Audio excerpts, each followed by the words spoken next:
Hello, everybody. Hi, We are going to give it a couple welcome. minutes. Yeah, we'll give it a minute or two, see if anyone else wants to join. Ted and I are here for ESM's annual summer webinar. We're going to talk about some new things that our team's been talking about, um, and what our advice is for each grade level and for your student in particular. Okay, Not feeling like summer's coming up right now with this rain, but it's time to make plans. it's raining a lot. It's raining a lot. All right, I think participants have completed loading. So Yeah, let's get we can started. we can get started. Yeah, so let's introduce ourselves. I'm Ted Murguia. I've been with ESM coming up on 6 years, I think. Do it because I love working with students and have been working a lot right now with my juniors and making, well, just sophomores and juniors and making sure they have good summer plans. So this comes at a great time. Yeah, I'm Carley Nuzzo. I've been with ESM for 3 years. Same thing, love the one-on-one mentorship model.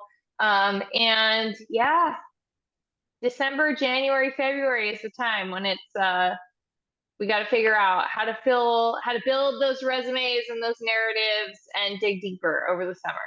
So I'm excited. Let's do it. Okay.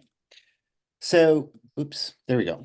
What we'll talk about today is the kinds of activities that you should be planning on, and then try to give you some ideas of at what grade you do what, a timeline, which basically is start now. Hopefully, that's why you're watching. Talk a little bit about our summer program launch, and then it's important to know how all these things get presented in the application. So we're going to go into the Common App a little bit to show you what that looks like. Yay. All right. So summer buckets. At ESM, sometimes we talk about the three summer buckets. That is referring to three different parts of your summer. So the first is academic, the second is extracurricular, and the third is personal. The third one is really self-explanatory. That one is just our students are teenagers. They should be doing something fun this summer. That's what summer's for. They should be taking a break, getting a little bit of a breather, especially our kids that have like crazy course loads or clubs and school. They should be spend some time with you, their parents, all the things. And then the other two buckets are academic and extracurricular. So these two will go into a little bit deeper. We won't tell students how to spend their personal bucket, but we're going to talk about the academic and extracurricular buckets and what that might look like for freshmen, sophomores, juniors, and rising seniors. Right. So ideally, the best kinds of activities, both summer and during the school year, are building from year to year. So um, one of the things that's happened a lot, and we're going to talk about this a little bit later, but there's a lot of these pre-college courses that I like to recommend for my rising sophomores. That's the kind of activity to say, I signed up for a class because I was interested in this kind of class wasn't available at my school. So great. But after that, not a great fan of those.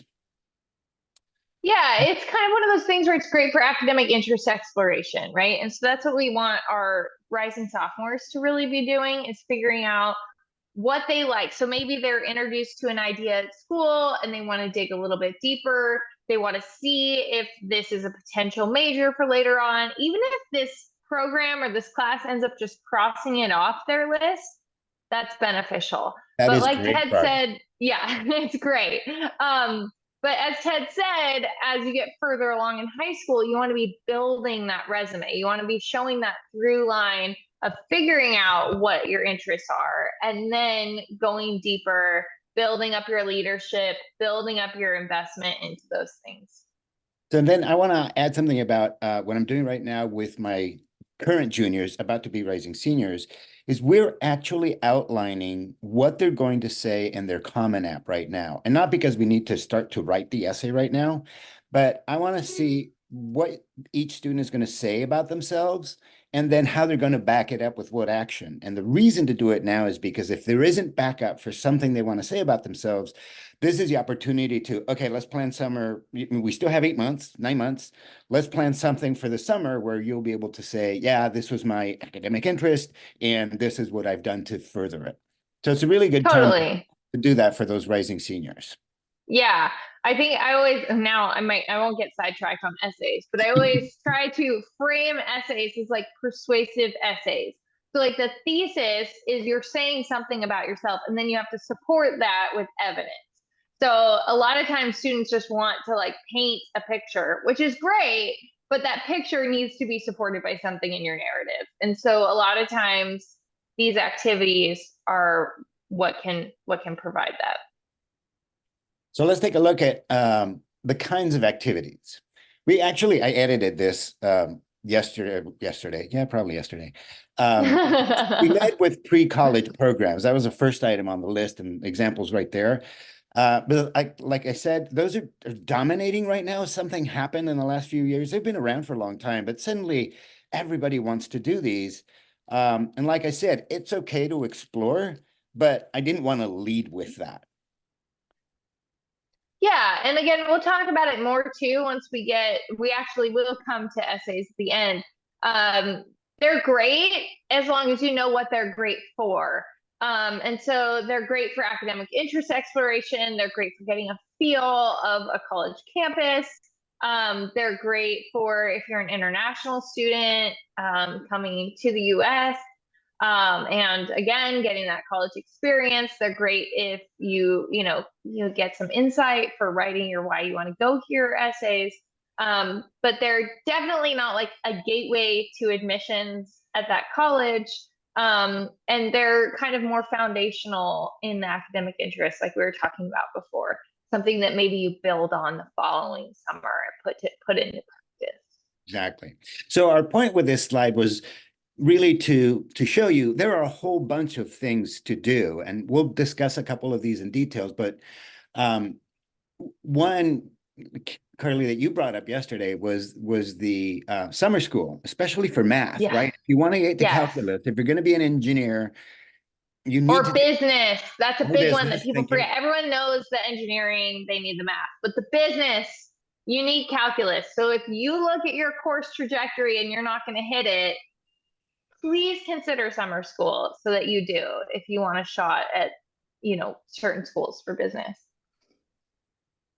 Absolutely. And then the other one I'd like to highlight is near the bottom third there, the academic research project. There are organizations that can help you pair up with somebody to do some academic research to really dig into something, which is fun to do. They'll pair you with a PhD student. I have a lot of students. This is where family connections can be great. I have a lot of students. One ended up at a lab at Stanford because of a friend of a friend, and she went to a talk by somebody about a condition that she had. And then at the end, they were introduced, and she ended up working in his lab all summer and even into fall of her senior year, wrote a great application because of that. So that's something to consider, especially for those rising seniors. I think it's a great way to really show I can be an academic and I have academic curiosity and I know how this works. Do you have Yeah. any other favorites, Carly? Well, something else that I wanted to highlight too that I think is often overlooked are jobs. Schools actually like to see jobs, especially from like, more affluent students that might not necessarily like need to do summer jobs. It's like a great skill. It shows like work ethic and organization, time management. Also any internships, which also we could say like slash like even shadowing. This could also give you your student insight into kind of like what we're talking about with the pre-college program.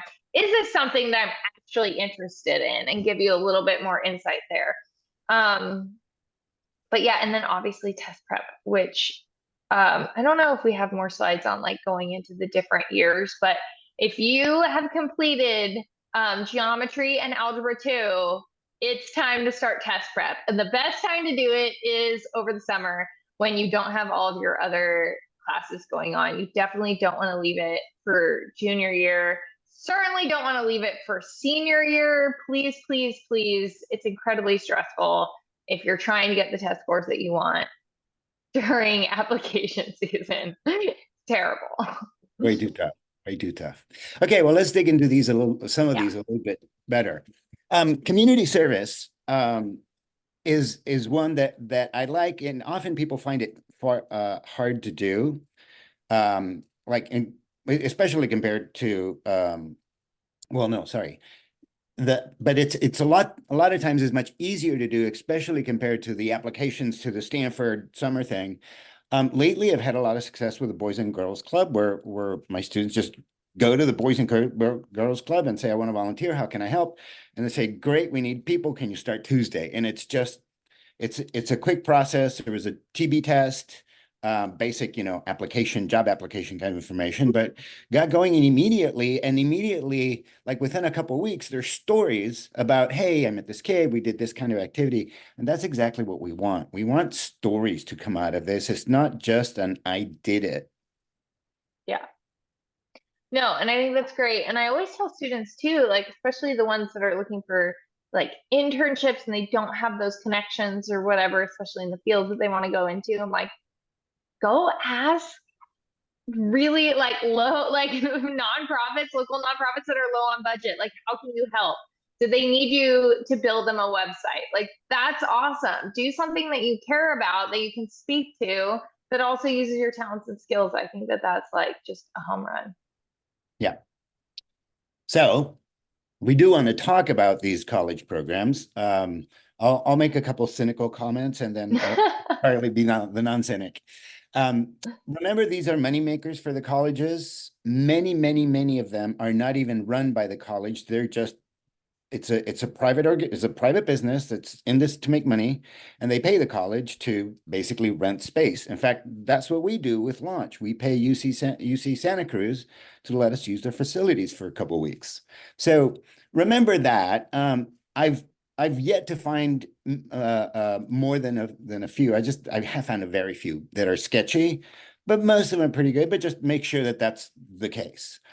And then my one other advice would be do something that the student is genuinely interested in, because what needs to come out of this is not, like I said, I went, but is a story. I'll give a couple examples. I have one that did an Explo program at Brown that was exploring medicine. Essentially, she did 3 weeks of like 3-day rotations to just see what kind of medicine she was going to be interested in. She loved it, thought it was really helpful for her to understand how it works. She got to talk to doctors and how long it takes to get the specialties. And it was really, really useful to her. And she did that as a rising rising junior, sorry. So that was actually really good. The ones that I like, I'm not being as cynical as I thought I was going to be. The ones that I like are actually the ones that are run by the faculty of the university, because often it's because the faculty is really genuinely very excited to work with high school students and tell them about what it is. And then sometimes that's the one case where because of that kind of relationship that can develop there, there's a lot of enthusiasm on the faculty part, and the student gets in it too, but they get into it, and then there's a great story to tell. And that's one of the rare cases where that actually might help an application to that college, because now you have a very direct connection to the faculty member, and the student can tell the story about working at, let's say, Columbia with faculty member so-and-so who, and we explored all these things, and I'd love to continue that kind of work. Yeah. I don't think that it would necessarily hurt that student either if they were applying to Harvard and could still talk about the work that they did with that Columbia professor too. Yeah, I absolutely. think that's fine. But yeah, we talked about this yesterday. The question comes up, if I want to go to Columbia, does that hurt me if I go take a course at Brown? And absolutely not. They do No, not they care don't care. where you are. It's more essentially it's more about what you get out of it. And for the most part, I think that these can be great for exploring interests. They can be great If they're, if they're going to fill that academic bucket when you have nothing else to fill that bucket with. But you don't necessarily need to be doing like 6 of them, at every school that you're looking to apply to. Definitely not. They also, if it is something that so now I'm just going to get to the nuts and bolts. So if it is something that you're interested in doing, you do need to be aware that now's the time to apply. So if you want to do these programs, you should be working on figuring out the timing that works for you, which we have here. This is the Columbia one. Like we said, they have them at pretty much every university now. The deadlines are approaching.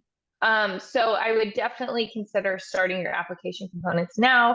On the next slide, we have, this is just very common. So this is Columbia's, but almost every pre-college program wants a transcript, has an application fee. You have to write at least one essay that's kind of a personal statement. That's kind of another like side benefit of going through this process. This is the first time that you kind of get your head in the gear of these types of essays too. Not a benefit that most parents or students think of, but for us, it's kind of a nice exercise, even if you don't end up going to the program. And same thing with asking for teachers to write letters, starting to think again in that mindset of who is going to speak on your behalf and have like actual personal things to say, which is for another webinar. And then sometimes they ask for a writing sample, but that's creative writing applicants only. Like we said, there's tons of different classes. My favorite are like the very like specific niche ones for students that kind of already know what they like. And then for maybe those like rising sophomores that just finished freshman year, the more generic ones are better to just kind of figure out if it's a topic that they want to pursue further or not. Yep. Okay, so let's move on from these. Oops, I just lost there we go. Lunch. We'll both be there this year. That's right. We'll both be there. I love this. It's just I often when I first mention it to my students and I say, yeah, it's summer camp for college applications, they all go, what? It sounds very lame. But it's generally very, very fun. We do it at UC Santa Cruz, as I said. It's 1 week, so you have either of the 2 sessions to pick from. You don't no need to go to both. And what we do is we work on everything that goes on the application. I've, for example, become a fan of resumes because the activity list on the Common App, as you'll see in a few slides, is very, very limited. And on a resume, there's no limit. You can do whatever you want with that. And so we'll work on resumes when we're there. We work on LinkedIn pages, and we spend the majority of the time working on both the UC essays, if the student's going to apply to UCs, the Common App personal essay, and the supplemental essays. I have suggested to my students that we're going to work really hard to get the UCs and the personal statement done before launch. And when they do go to launch, then they'll go the second week, and we're going to do a whole week of personal essays. And I'm optimistic that can be it's super, super productive time. So they come out of there with, 80% of their work done, which is ideal. Yeah. No, it's awesome. A lot of students end up asking, well, we're working with you on this all summer, which is true. You would still be working with your college counselor on all of these application components, but it's just this time set aside to just crank it out. Life gets so busy, especially for juniors and seniors, especially over that summer before senior year. And so to just have a whole week set aside where you're with other people who are there to do the same thing, it's just great. It's really great. Yeah, the And energy even if you levels. don't think you need it, you will be happy that you went and feel that you need it afterwards. Yeah, that's the fun part. Of course, we do tell us what we could do better and what did you think of it? And I have yet to see a negative review. They're all like, I am so glad I got all this done. And we get a lot. And I'm so glad I get to go back and gloat to my peers that I'm almost done with my college application. Awesome. So yeah, so that's a pitch So for yeah, what we do. It's for rising seniors. We used to take juniors and then figured out that they didn't have enough to do. So basically it's just for rising seniors. Okay. Why don't you take this one, Carly? yeah. So this I think is probably at the heart of a lot of the questions that we get about summer plans is what can I do that will move the needle? So I want to tell you where it'll move the needle and how. So there's essentially like two places that you're going to bring up your extracurriculars and your activities. It's going to be one in your activity list or two in your essays. So your activities list is the first, and it's essentially like Ted was saying, it's a limited resume that you get to put activities into in the Common App or the UC app or any app. So you get 10. You only get 10, and that's what we end up telling students a lot too, which kind of goes back to what we were talking about building a foundation, getting deeper, showing growth, is that you want to emphasize quality over quantity, and you also want to be focusing on activities that will tell a story, that you can get stories out of. Because on that activities list, you get 150 characters for the Common App to explain what you did, which is not a lot. So it's really just like a bullet point. And then it's going to have to be really important and really interesting to bring up in an essay. So other than those two things, it's just not an efficient use of your time. So we'll go into showing you what those look like. Well, let's take a look at the essays. Yeah. So this is Stanford, right? Stanford, and I tell this to all my students. I told them a school. I don't tell them Stanford because they'll say I'm not applying there. But I said, a prompt you will have to answer is how did you spend your last 2 summers? Number 2 on this slide, right? And if you say playing video games, that's not going to fly, right? You So don't want that's to say that. don't. So that's one place, and then another place. Where this comes up is the short essay, 250 words. The Stanford community is deeply curious and driven to learn. So that's where the academic bucket really helps support. I love to learn about this. I don't have classes in this offered at my high school, so I took a summer course. It really helped me deepen my knowledge. And if you do this over 2 or 3 summers in a row, you're really You'll have demonstrating something to that you know say. what you want to do it and that you're excited, Yeah. right? Um, you had another one on this one, didn't you, Carly? Or I'm making it up. Well, it says briefly elaborate on extracurricular activities, a job you hold, or Okay. responsibilities you have for your family. So really, like summer is where we end up pulling a lot of essay material from. You don't want to be in a place where we are really, really digging for you to have something to say in these essays, especially if you're applying to schools like Stanford, where you have so many essay prompts and you can't really just tell them about the one little 1 week thing that you did one Right. Exactly. Let's take a couple other schools.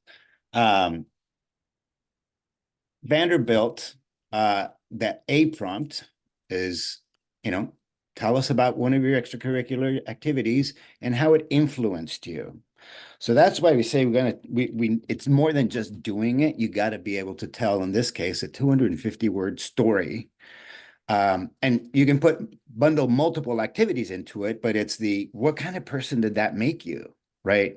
So Yeah. it's And they should go together, right? In order to bundle them, they can't be completely disparate activities exactly. Exactly. unless you're an incredibly talented writer that can somehow make that work.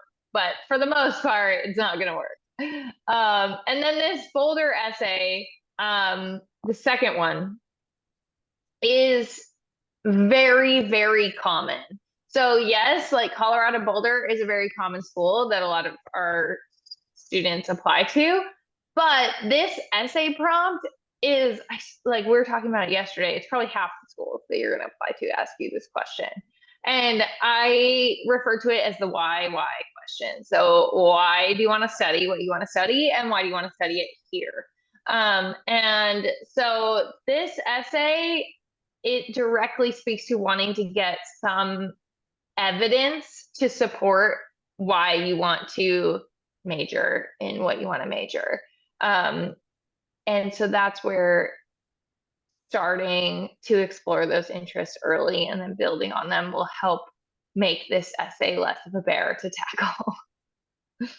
Exactly. And so then let's take a look. Ooh, I hope this will, I'm gonna It actually. should open. There we go. Yeah, You, that'll you work. can see it? Okay, cool. Yeah. That worked. Yeah, so here's your activities list. So this is, as a team, we have a template for the activities list so that you can just copy and paste it right into your Common App or your UC app. The 150 character description is what you will be allowed for the Common App, and the 350 is what you're allowed for UCs. So the top one is all you can say for the Common App schools. Which is not a lot. So again, that's what we were saying. You only get 10 and you only get 150 characters to describe them. So you need to find a way to like make these activities count beyond just throwing them on this list, Right. essentially. So it's really important there's another difference between the UC apps and the Common App is that the UC app actually allows you 20, but they bundle honors and Yeah. activities.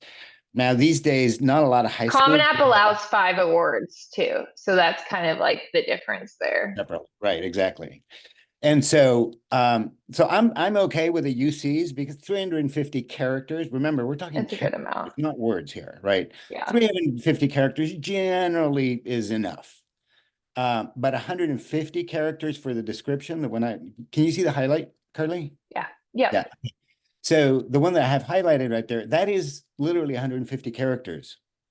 So in that, then if all you can say about your experience of spending summer at Brown, sorry to keep picking on that one, is this, then it totally wasn't worth it. Right. Yeah. You need to, when you go to those, you need to be able to pull out a story so you can include it in the essays that we are talking about before. Yeah, because so Ted said something yesterday when we were going through this that I thought was really good. You can do it right now. He went through it like an admissions reader would.